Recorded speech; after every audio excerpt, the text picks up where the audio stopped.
চলুন আমরা দেখে নিই কম্পিউটারের 5টা দুর্দান্ত নতুন টিপস। প্রথম টিপস হচ্ছে যে কম্পিউটার কীভাবে তাড়াতাড়ি শাটডাউন করব।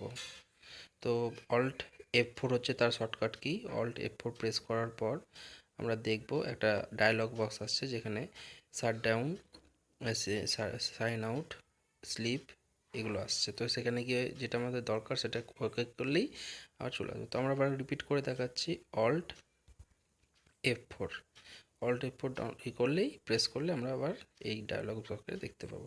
তো এভাবে প্রথম টিপসটা আমরা করতে পারি। দ্বিতীয় নম্বর টিপস হচ্ছে যে আমরা কি করে একটা কম্পিউটারের মধ্যে দ্বিতীয় নম্বর টিপসে যে নতুন ফাইল কিভাবে শর্টকাটে আমরা ক্রিয়েট করব। আমরা তো নর্মালি জানি, হ্যাঁ, রাইট ক্লিক করে নিউ দিয়ে নতুন ফোল্ডার ক্রিয়েট করা, কিন্তু শর্টকাট কিউ হচ্ছে, হ্যাঁ, কন্ট্রোল এবং শিফট এবং এন প্রেস করলে নতুন ফোল্ডার তৈরি করতে পারবো।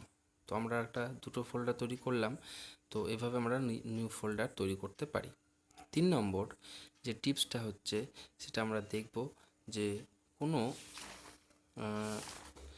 কোনো সিস্টেমের মধ্যে, হ্যাঁ, যে কিভাবে এমএস অফিসের যে ওয়ার্ড, পাওয়ার পয়েন্ট, এক্সেল এগুলোকে কীভাবে পিপিটিতে কনভার্ট করব। তো আমরা একটা ফাইল নিয়েছি ওয়ার্ডের, দেখতে পাচ্ছেন। তো সেখান থেকে আমরা যাব সেভ অ্যাজে গিয়ে সেখান থেকে আমরা এটাকে নতুন করে সেভ করতে যাব। তো যা নাম আছে আমি নামটাকে চেঞ্জ করে দিচ্ছি।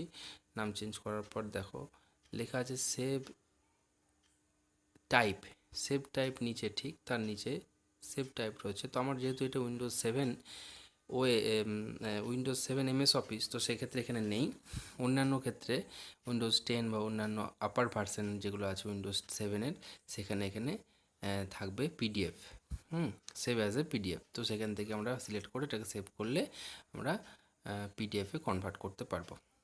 নেক্সট 3 নাম্বার যেটা আছে আমাদের সেটা হচ্ছে 4 নাম্বার যেটা আছে সেটা হচ্ছে যে কিভাবে আমরা পিএসআর, প্রবলেম স্টেপ রেকর্ডার কীভাবে করবো। উইন্ডোজ আর প্রেস করার পর রানে গিয়ে ওখানে গিয়ে আমরা প্রেস করব পিএসআর দিয়ে একটা ডায়লগ বক্স আসবে। সেখান থেকে দেখতে পাচ্ছি আমরা এরকম ডায়লগস বক্স দেখতে পাবো। সেখানে দেখতে পাচ্ছি স্টার্ট রেকর্ড, আমরা ক্লিক করলে স্টার্ট হয়ে যাবে। এরপরে স্টেপ বাই স্টেপ আমরা যেগুলো করব সেগুলো এখানে ওপেন হবে। তো দেখতে পাচ্ছি স্টার্ট রেকর্ড, মিনিমাইজ করলাম।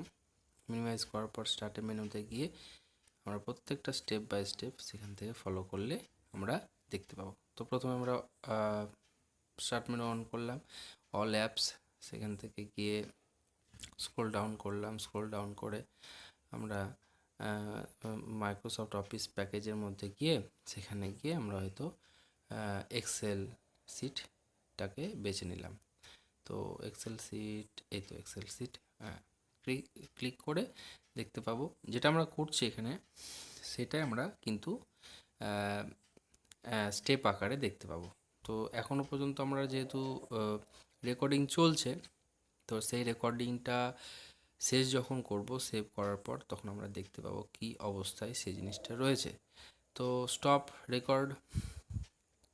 রেকর্ডের পর আমরা দেখো একটু সময় নেবে। তো পুরো ফাইলটা খুলে গেল, এই যে সেভিং ডেটা। তো সেখান থেকে আমরা দেখো এখানে পুরো ম্যাক্সিমাইজ করলাম। সেখান থেকে যে স্টেপগুলো ফলো করেছি সেগুলো এখানে কিন্তু রয়েছে। তো প্রথম স্টেপ, সেকেন্ড স্টেপ, তো আমরা এটাকে সেভ করে নিচ্ছি চটপট। তো একটা নামে সেভ করে ডেস্কটপের মধ্যে সেটাকে রেখে দিচ্ছি। তো সেভ করে দিলাম। দেখো এখানে স্ক্রল ডাউন করার পর দেখতে পাচ্ছি আমরা যা কাজ করেছি, হ্যাঁ, একটা গ্রিন কালারের বর্ডার দিয়ে সেগুলো কিন্তু জেনারেট হয়েছে। তো এইভাবে আমরা করতে পারি, ঠিক আছে। 5 নাম্বার হচ্ছে যে কিভাবে আমরা উইন্ডোজ মিডিয়া প্লেয়ার, মানে যে কোনো পিপিটি, মানে পাওয়ার পয়েন্ট প্রেজেন্টেশনকে কীভাবে উইন্ডোজ মিডিয়া প্লেয়ার বা ভিডিওতে কনভার্ট করব। তো দেখো এখানে একটা পিপিটিকে ওপেন করলাম, আমরা দেখতে পাচ্ছি এখানে পিপিটি রয়েছে, হ্যাঁ, সেখানে কতগুলো হটনেস্টের কিছু ছবি দেওয়া আছে। তো যাই হোক, সেখানে সেভ অ্যাজ, একই প্রসেস, সেভ অ্যাজে গিয়ে সেখানে আমরা নতুন করে সেভ করব ফাইলটাকে যে কোনো নামে। তো নামটাকে হয়তো আমি কাট করে একটু চেঞ্জ করে দিচ্ছি বা নতুন করে কিছু লিখছি। তো সেভ অ্যাজ করার আগে এখানে সেভ টাইপটাকে চেঞ্জ করে এখান থেকে উইন্ডোজ মিডিয়া প্লেয়ার বেছে নিতে হবে। তো আমরা যেহেতু উইন্ডোজ 7 ব্যবহার করছি এখানে দেখতে পাচ্ছি না, তো উইন্ডোজ 10 বা 8-এ আমরা এগুলো দেখতে পাবো, বা আপার ভার্সন উইন্ডোজ 7-এর। সেখানে সেভ টাইপ লেখা থাকবে উইন্ডোজ মিডিয়া প্লেয়ার, তো সেখান থেকে ক্লিক করে সিলেক্ট করে সেটাকে যদি আমরা সেভ করি তাহলে ওখানে আমরা দেখতে পাবো যে কিভাবে আমরা এটাকে ভিডিওতে কনভার্ট করতে পারি। তো প্রেজেন্টেশনটাকে বা পিপিটি, পাওয়ার পয়েন্ট প্রেজেন্টেশনটাকে আমরা এইভাবে কি করতে পারবো না, তো আমরা ভিডিওতে কনভার্ট করতে পারি। তো আজকে আমরা দেখলাম অনেক ভালো ভালো কিছু টিপস, এরকম টিপস আমি আরও নিয়ে আসবো পরে। তো আজকে আমরা ভাবছি নেক্সট দিনকে কম্পিউটার সম্বন্ধে আর নতুন নতুন টিপস নিয়ে আসবো। তো আজকের দিনের জন্য এইটুকুই। আমার যদি ভিডিওটা ভালো লেগে থাকে তাহলে লাইক অবশ্যই করো এবং সাবস্ক্রাইব অবশ্যই করো। Thank you. আজকের দিনের জন্য এইটুকু। সবাই ভালো থেকো। জয় হিন্দ।